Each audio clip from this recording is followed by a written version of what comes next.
નમસ્કાર દર્શક મિત્રો, આપ જોઈ રહ્યા છો ગુજરાત 20 ન્યૂઝ। હવે જોઈએ અગત્યના સમાચાર। ધોળકામાં આંગણવાડી બહેનોને પડતર પ્રશ્નો સંદર્ભે પ્રાંત અધિકારીને આવેદનપત્ર આપ્યું।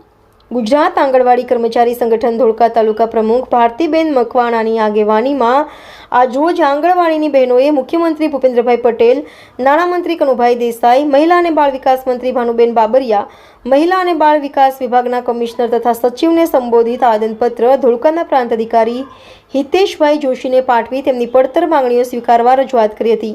આવેદનપત્રમાં આંગણવાડી બહેનોએ માંગણી કરી હતી કે ગુજરાત સરકાર દ્વારા આંગણવાડીની બહેનોને લઘુત્તમ વેતન ચૂકવવામાં આવે, નિવૃત્તિ વયમર્યાદા વધારવી, તમામ કામગીરી ડિજિટલ હોય, નવા મોબાઈલ આપવા, પોષણ ટ્રેકર સહિતની ડિજિટલ કામગીરીમાં ઘટાડો કરવો, એક ટાઈમ જિલ્લા તથા તાલુકા ફેરબદલીની તક આપવી, THR વિતરણમાં ફોટો ફેસની પદ્ધતિ રદ કરવી, તાત્કાલિક બાકી ગ્રેજ્યુટીની ચૂકવણી કરવી, પોષણ આહાર, પોષણ સુવિધા સહિતના દરોમાં વધારો કરવો, તમામ પ્રકારના બિલો નિયમિત રીતે ચૂકવાય તથા બિલોની રકમ એડવાન્સ ચૂકવવાના પરિપત્રનો અમલ કરવામાં આવે।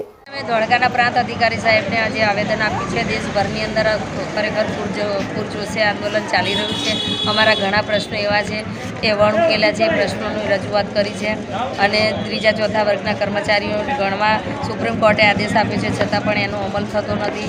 બિલો પણ અમારા ટાઈમે થતા નથી। બહેનોને ખરેખર બહુ જ કામગીરી આપે છે, બહેનો ત્રાહીમામ પોકારી ગઈ છે। આજે અમે એનું આવેદન પ્રાંત સાહેબને આપ્યું છે। ગુજરાત 20 ન્યૂઝ ધોળકા। દર્શક મિત્રો, ગુજરાત 20 ન્યૂઝને લાઈક, શેર, સબસ્ક્રાઇબ કરો, બેલ આઇકન પ્રેસ કરો જેથી આપને નોટિફિકેશન્સ મળતી રહે।